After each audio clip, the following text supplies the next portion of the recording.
Okay, so just picked up a new bed from Ikea. The model of the bed is the Engan, E-N-G-A-N.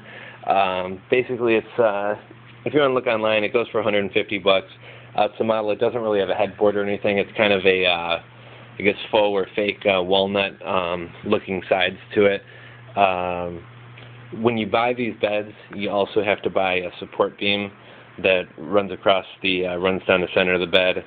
And rather than box springs, IKEA is kind of known for these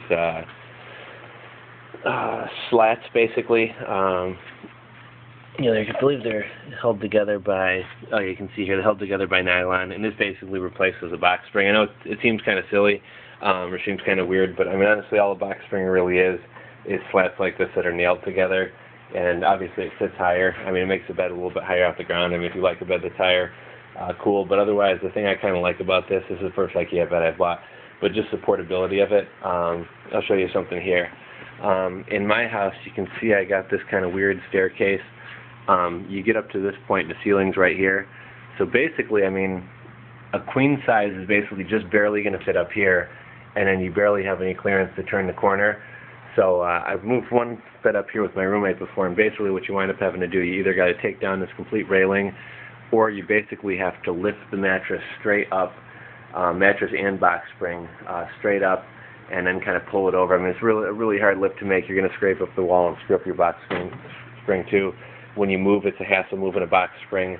I mean, this is basically my box spring. I mean, not that it's light. It is, pretty heavy, all this wood, but I mean, really, in one arm, I can carry wood, in one arm, or throw in my trunk, or throw in the front seat of my car, and I can move to a new house, a new apartment with, this as opposed to a box spring, which I would have to, obviously,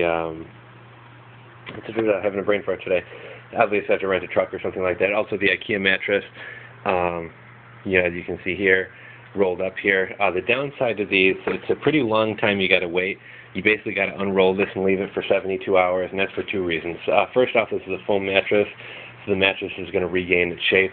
The other thing, I forget if it's latex or what the material in this is, but it has a heavy rubber smell. So part of that time you're supposed to vacuum it and let it air out and kind of let that smell dissipate as well. Just to give you, I guess, a little bit more of an idea, I was going to say I don't know the name of this mattress, but this is the Sultan Florvag. I believe this was about $179. So I mean, kind of expensive for what you're getting for a rolled up futon mattress, basically. It is foam. I don't know if they call it memory foam or not. Currently, I have a cheap IKEA mattress that wasn't even mine. It was a hand-me-down. It's a spring mattress, and the thing is absolutely horrible. You feel every spring in there. It's just not comfortable at all. I kind of like a softer bed, and I kind of like foam, so I'll be curious to see what this is like. I laid one in the store and kind of liked it. Just as far as can you bring this home in your car? Because that's a question I was wondering myself. And I saw some people like, oh, I brought a bed home in my Prius and things like that. You're not going to be able to bring this home in your car. I mean, shit, I'm about 5'8", and this comes up to my chin. So I guess it's probably about 5 feet long. I suppose maybe you could drop this into your front seat, and if you can really pull your seats back far, maybe have it hang into the back or out a back window or something like that, so you can maybe get the mattress home. This would easily fit in your trunk or something. Obviously, this bar would too. The thing that's going to get you is the actual bed here. I think that'd be kind of tough to even lay diagonally across the car. Maybe if you have rear seats that go down, maybe you can slide this in. Although I actually borrowed a Ford Explorer from a buddy of mine, and this fit pretty easily in a Ford Explorer. But I mean, I think you're going to have some kind of wagon car or a crossover. I don't think this is going to fit in even a bigger car like a Toyota Camry or something like that. But yeah, this is basically everything that came with the bed here, everything you need.